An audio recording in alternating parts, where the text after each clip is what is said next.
Okay, so we're going to be talking about NotebookLM. I have just a couple of slides, and then we're actually going to hop over to NotebookLM. So if you'd like, you could log, except it's not Notebook, it's NotebookLM. Um, I didn't notice that before. Okay, so what does NotebookLM do? It will accept inputs from up to 50 PDF files, video files, audio files, documents, Word docs, URLs, or text inputs. And it will use those to create podcasts, videos, slide decks, quizzes, infographics, study guides, quizzes again, apparently, mind maps. I did this late at night, flashcards, as well as data tables if you have some data that's summarized in those articles, in some of the things that's there. And how can we use it in our roles on campus? One is we can create multimodal content. We could take things that are in text format, articles and, chapters of books and other things, if we have permissions to do that at least, that we could then convert into an audio version, a podcast version where two people, a male and female, are talking to each other, summarizing that in a pretty informal way.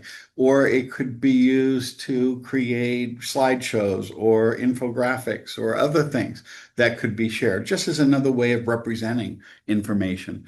If we're working on some project, whatever it is, we could combine multiple resources on that, which could be videos, instruction manuals, or if it's a research project, it could be journal articles and working papers, and have it all summarized in a briefing document more compactly, or in a podcast or other ways. You could also, some people have used it when they were creating a bio for themselves for a conference, where you put in your vita, your resume, or other information about you. Or if you're going to do a presentation based on some published work, you could put copies of the published work in there and have it summarize those in an intuitive way. Um, and I know one faculty member was getting some type of a lifetime career award. He posted this on LinkedIn about 3 or 4 months ago. And he said he took all of his research papers, some of which he didn't remember that well. He put it into NotebookLM and he asked it to generate a slideshow. And he used that to generate, to present at a conference about what his work was all about and so forth. And he said it did a much more efficient job in about 5 minutes summarizing the work than he would have been able to do if he spent perhaps a couple of days going through trying to remember everything he did and trying to put it in some organized fashion. So those are some things we can use it for. But we can also perhaps encourage students to use it. One of the things I do in my capstone course in economics, which is pretty much all seniors, is I have them present journal articles or working papers every week. It meets for 3 hours once a week, and they usually in pairs, sometimes in groups of three. They will be presenting a journal article or a working paper, and some of those are a little more challenging in terms of the mathematics involved or in terms of the econometrics, the statistical analysis that's being used. And it can generate a nice intuitive summary that can make it easier for them to make sense of all of it. Because by giving them a basic framework, it makes it easier for them to understand what it's about. And then they can, when they read it after getting that summary, it makes a lot more sense when they see how it all connects together. And they can also query this and ask questions. It's using Gemini within it. So if there's something they don't understand, they can keep asking questions or have it quiz them on it. So I found that since students have been using this, they end up with much more polished and much more accurate presentations. And when either I or other people in the class ask them questions about the articles, they're able to answer them rather than just repeating what they remember seeing in the article, even if they didn't quite understand it. So it seems to have significantly increased the amount of understanding that students get from some articles that maybe some of them were fine, but some of them were a little more challenging. Um, I also had students write, well, they did a book project, but part one stage of this was to generate an annotated bibliography. And if they upload the bibliographic works they found in the first stage of the product, they could get a brief summary of each of those, which will help them figure out how it all fits together. Um, I already mentioned understanding more complex. Well, it also works in courses, in introductory courses. If students have access to videos or text or other readings, they could put it in a notebook and have it summarized in a more intuitive format, as well as in a format where they can query it and ask questions about it, or have it test them, or use flashcards where they can test their understanding. And again, it can also create multimodal content. I've had a number of students say that, they have to commute a ways for class. They were living further away. Some students have been in Rochester or in Syracuse, and they say they will often will convert some of the readings into an audio file, and then they listen to it while they're driving. Other students have said they listen to the summaries while they're exercising, while they're at the gym or just walking around campus, etc. So it's a nice way of summarizing things together. And now, what I'd like to encourage you to do, we don't have to share it if you don't like to, but what I'd like you to do is open this up. And the way you open this is to go to Notebook. Let's see, I'm going to go here over to, let me go to, I'm going to go here and I'm going to go to this little menu here. And if you scroll down, one of the things you see there near the bottom is NotebookLM. And if you created them, you'll see them here. I have many of these, but they're mostly in other accounts that I did before we got the account here. Um, and I'm going to share one that I've created. This one I put together last night as an example of how it might work in a principles of economics class and what you can, well, let me share this. So I'm going to share this with you, and um, that's not going to work. Oops. No, it is Mangala. M-A-N. M M M-A-N. M. Yeah, that's right. Mangala. Oops. Sorry. MAMD. M-A-N. I'm hitting the wrong key. Sorry. Mangala. It's okay. And then what's the rest of it? G, not D. G for girl. M-A-N-G. G for girl. Oh, G. Yeah, Okay. yeah, that's And yeah. and there you are. Okay. Yeah. I got it now. Sorry about that. So I am going to share this with you. And well, yeah, I guess I'm curious. I've never done this before, but this is what you can do now. You can share it with people. And if you had students, this is what you're seeing is what it would look like if you created a notebook in NotebookLM that you share with students. And let me know what happens. If you go over to what I had done last night is I uploaded a chapter from the Creative Commons, the openly licensed textbook that I'm using in my intro class. I took a video that was from the Crash Course series, which are again released under the YouTube equivalent of an open license. And it's done by John Green and his brother. They're really good videos that are quite professionally done.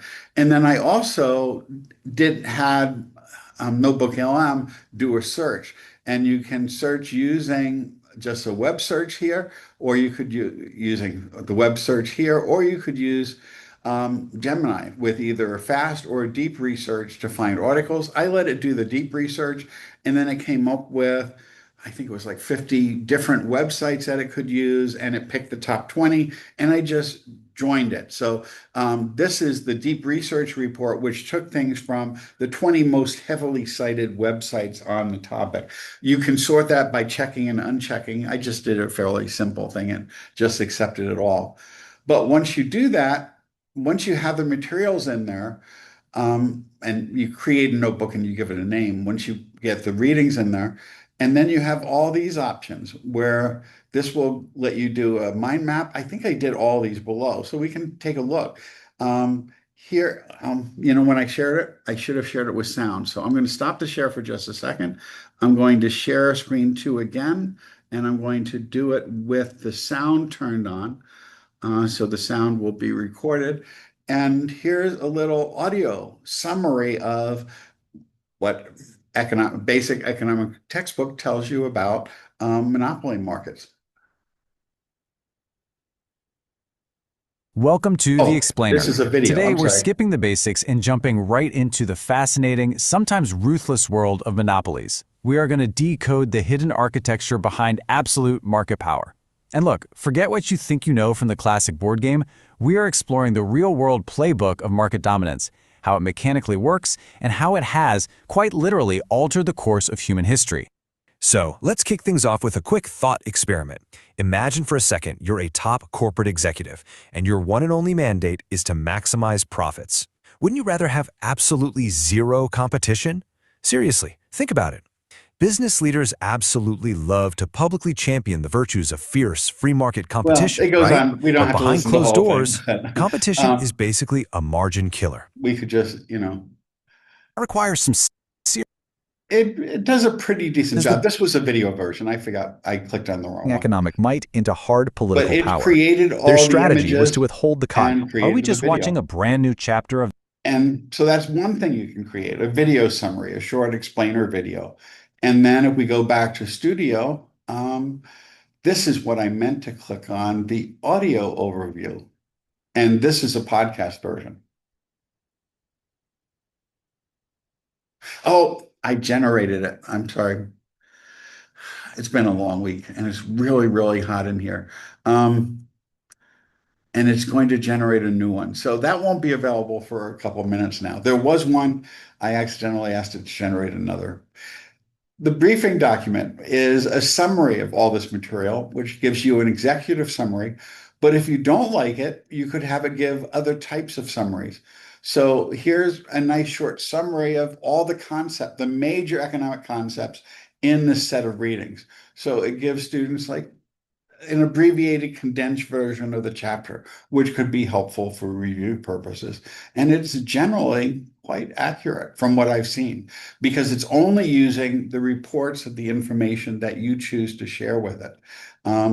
Okay. And if you want to create a different one, this one, it does give a number of options for.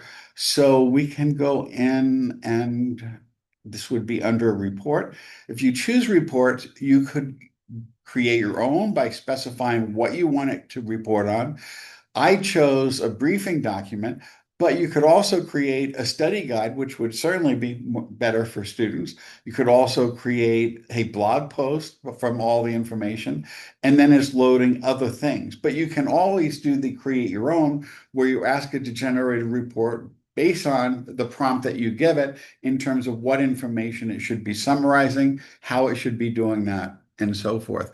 And then you can always edit these to make them different. So a competitive landscape report, regulatory impact. So this focuses more on the second row on actual content of this, because since it's dealing with monopoly, the competitive landscape, regulatory impact are all things that relate to this specific chapter. These will be different depending on what the nature of the material in the notebook is.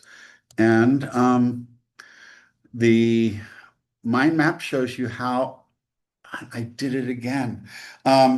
Do not click on these once you've already generated them. I generated these last night, so we wouldn't have to wait for these to go. Here's flashcards, let's say. It's generating a new set.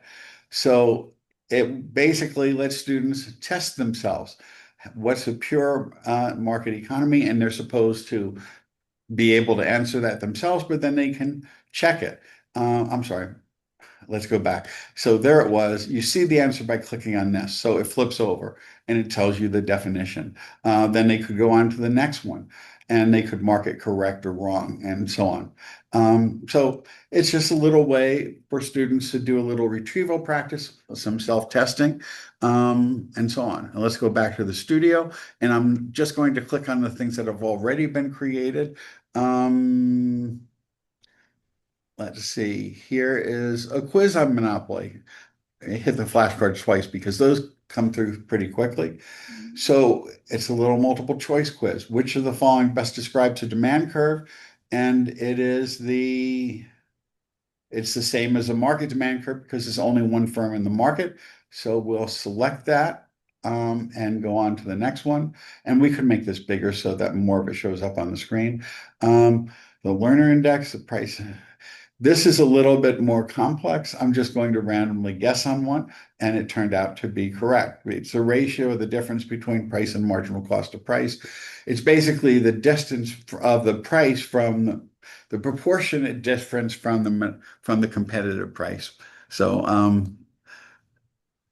and my answer was wrong, but that's how it's measured. Marginal revenue is less than price. Well, in any case, the issue is firms have to lower the price to sell more, and that is in fact correct, and so on. But it will keep generating new questions as long as people want to interact with it, and you can also generate additional questions. I chose a medium level, you could choose an easy level or more challenging level, and however you want to do that. So it's a really nice tool for students to go back and review. So, do you give a subject matter and then it will automatically create the quiz? Yes. Okay. So yeah, I picked a topic, I picked one of the chapters, a week's module from my course, and because I'm using an OER textbook, I could just cut that out of it from the PDF, upload that chapter, upload a video on the same material that I already knew is high quality, and some other readings that were high quality, and basically it uses that to generate the reports. Okay. Yeah.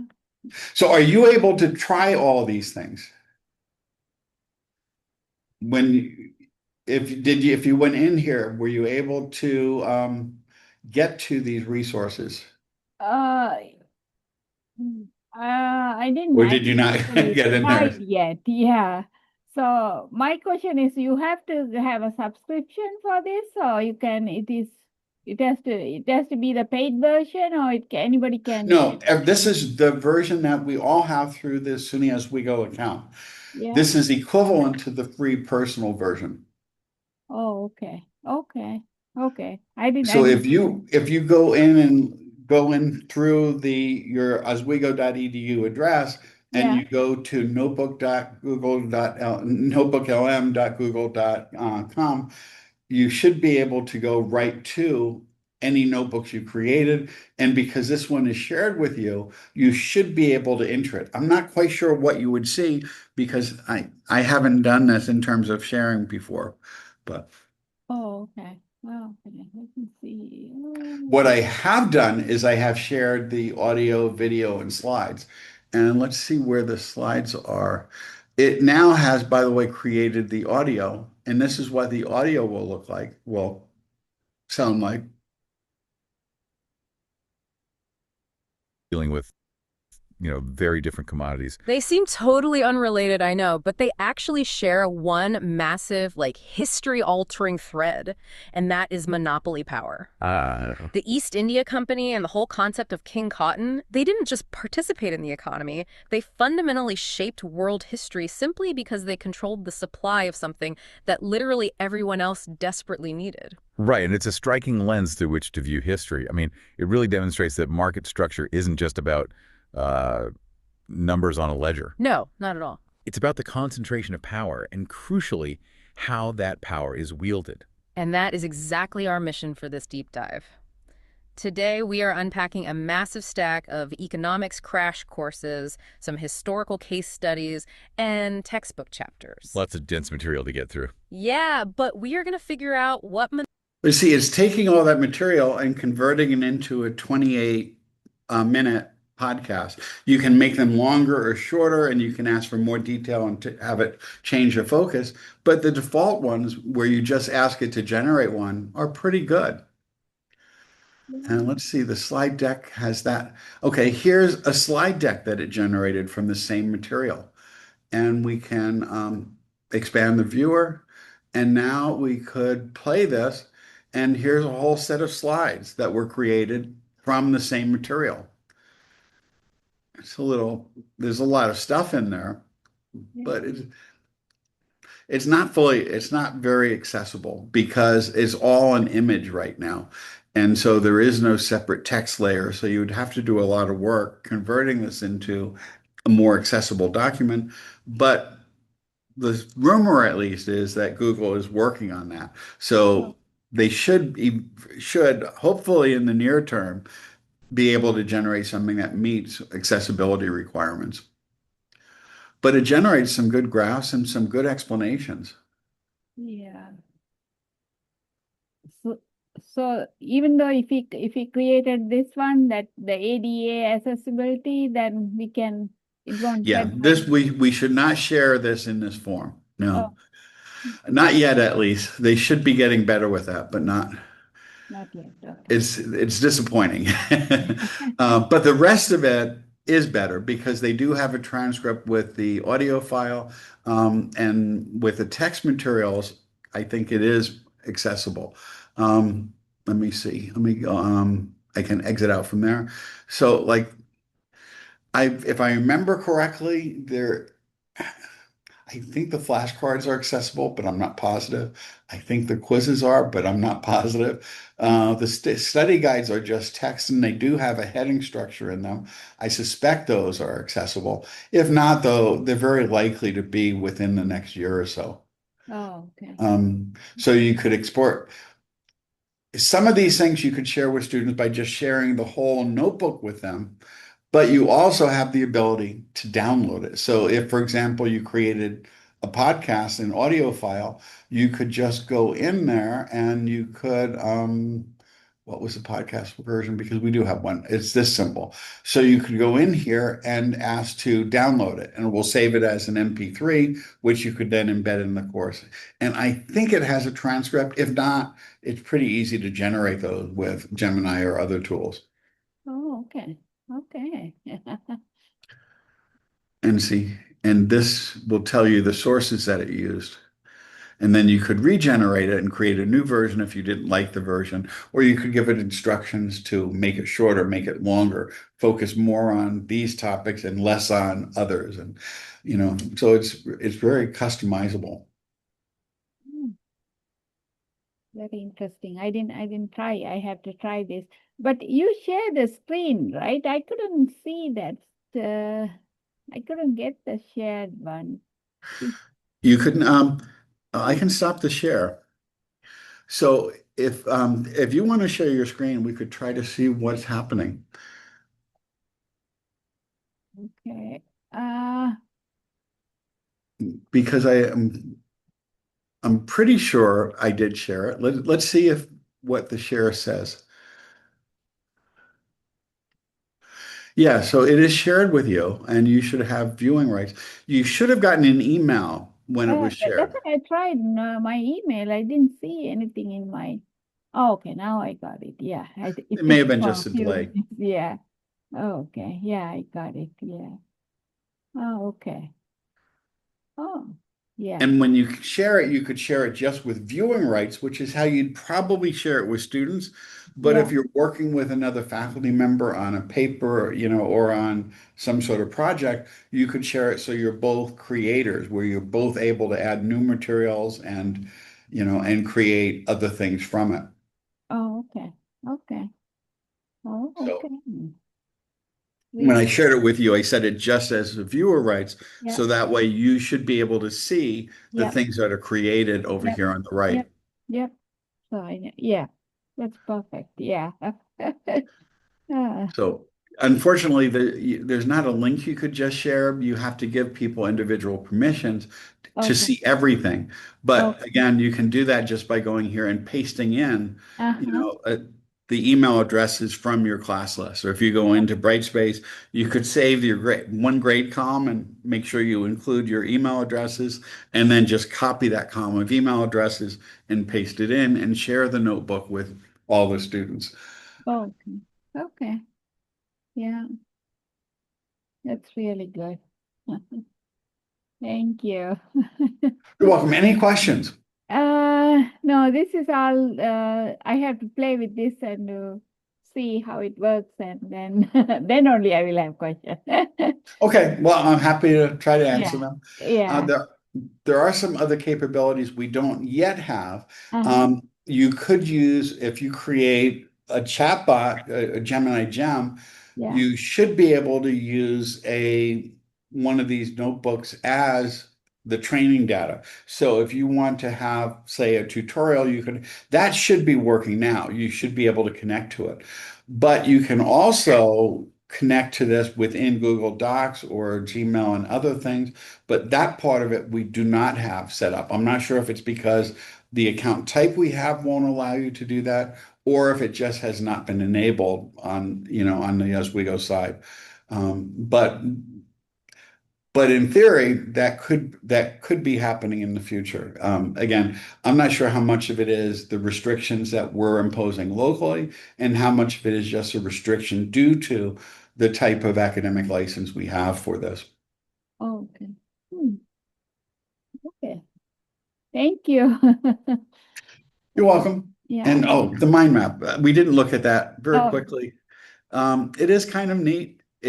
What it will do is it will show the broad concepts, and then if you want to explore them further, it will break it up into further, things, and then you're not we could sharing. I didn't see the screen. we Uh, can. Oh, oh. I forgot. Okay, it's been a long couple weeks. So sharing. Let me go back a bit. Let me go Oh, back okay. Yeah. 2 stages here. Oops.